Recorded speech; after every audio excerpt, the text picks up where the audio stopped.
हसेमुखी विलसो तुझिया ख्रिस्त शिष्य मंगला.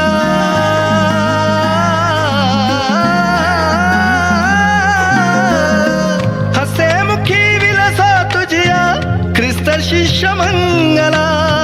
धन्य धन्य जगती तवरे जीवन मोलाचे तुझला.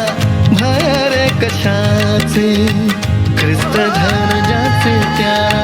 तुळे रे कशाचे काळाच्या दाढेत त्याला.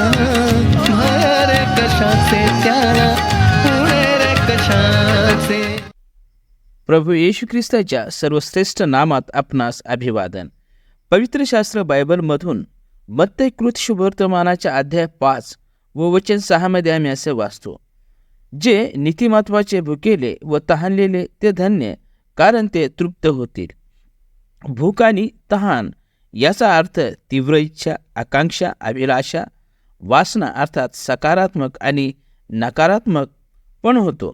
पापाच्या कारणामुळे मनुष्याला निराशेचा अनुभव होतो. या कारणामुळे त्याच्या जीवनात नकारात्मक भूक आणि तहान उत्पन्न होते, जे त्याच्या कृतीवरून दिसून येते.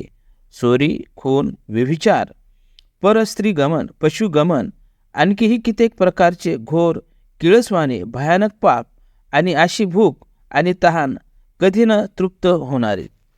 जो कोणी पापाच्या दास्यत्वातून सुटतो त्याच्या जीवनात आम्ही नीतिमत्वाची भूक आणि तहान पाहू शकतो आणि देवाच्या आनंदासाठी, गौरव आणि आदर यासाठी जगतो.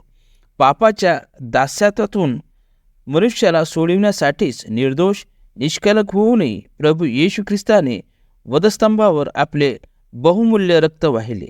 जो कोणी प्रभू येशू ख्रिस्तावर विश्वास ठेवतो त्याचे पाप बहुमूल्य रक्ताने धुतले जाते व त्याचे जीवन शुभ्र वस्त्राप्रमाणे डागविरहित होऊन जाते. तो देवासमोर नीतिमान ठरतो आणि त्याच्या नीतिमत्वाच्या भूक आणि तहानेला स्वतः देव तृप्त करतो. आपण पण प्रभू येशू ख्रिस्तावर विश्वासाच्या द्वारे आपल्या जीवनातून धार्मिकतेची भूक आणि तहानेला तृप्त करावे.